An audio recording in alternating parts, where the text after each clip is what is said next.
ನಮಸ್ಕಾರ guys, Sunday special ಮೂವಿಯ episode 5ಕ್ಕೆ ಸ್ವಾಗತ.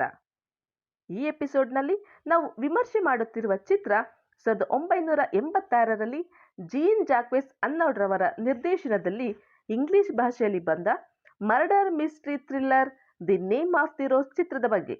ಈ ಚಿತ್ರಕ್ಕೆ IMDbಯಲ್ಲಿ 7.7 ರೇಟಿಂಗ್ ಸಿಕ್ಕಿದೆ. The name of the rose ಚಿತ್ರದ ಬಗ್ಗೆ ನೋಡೋದಾದ್ರೆ, ಇದು 13ನೇ ಶತಮಾನದಲ್ಲಿ ನಡೆಯುವ ಕಥೆ. ಈ ಚಿತ್ರದ ನಾಯಕ ವಿಲಿಯಂ ಆಫ್ ಬಾಸ್ಕರ್ವಿಲ್ಲೆ ಅಂತ, ಮತ್ತೆ ಇವನಿಗೆ ಸಹಾಯಕನಾಗಿರುವ ಹುಡುಗನ ಹೆಸರು ಆಡ್ಸೋ ಆಫ್ ಮೆಲ್ಕ್ ಅಂತ. ಇಬ್ಬರು ಕೂಡ ಇಟಲಿಯ ಚರ್ಚ್ನಲ್ಲಿ ಪಾದ್ರಿಗಳಾಗಿರ್ತಾರೆ.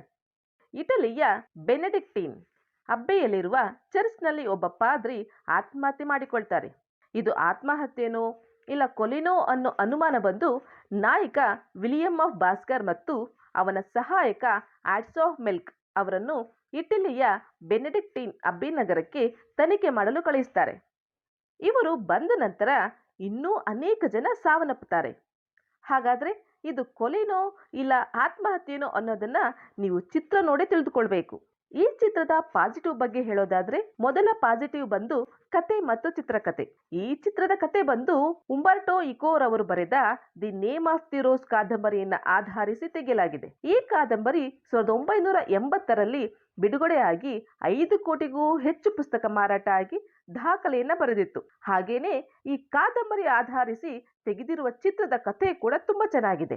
ಎರಡನೇದು ಆಕ್ಟಿಂಗ್. ಈ ಚಿತ್ರದಲ್ಲಿ ಪ್ರತಿಯೊಬ್ಬರ ಆಕ್ಟಿಂಗ್ ಅಂತೂ ತುಂಬಾ ಚೆನ್ನಾಗಿದೆ. ಅದರಲ್ಲಂತೂ ಕ್ಲೈಮ್ಯಾಕ್ಸ್ ನೋಡಿದ್ರೆ ನೀವೇ ಬೆಚ್ಚಿ ಬೀಳ್ತೀರಾ. ಹಾಗಾದ್ರೆ ಚಿತ್ರದ ನಾಯಕ ನಿಜವಾಗ್ಲೂ ಏನಾಗಿದೆ ಅನ್ನೋದನ್ನ ಕಂಡು ಹಿಡಿತಾನ ಅಥವಾ ಇಲ್ವಾ ಅನ್ನೋದನ್ನ ನೀವು ಚಿತ್ರ ನೋಡಿ ತಿಳಿದುಕೊಳ್ಳಿ. ಈ ಚಿತ್ರನ ನೀವು ಫ್ರೀ ಆಗಿ ಯೂಟ್ಯೂಬ್ನಲ್ಲಿ ನೋಡಬಹುದು.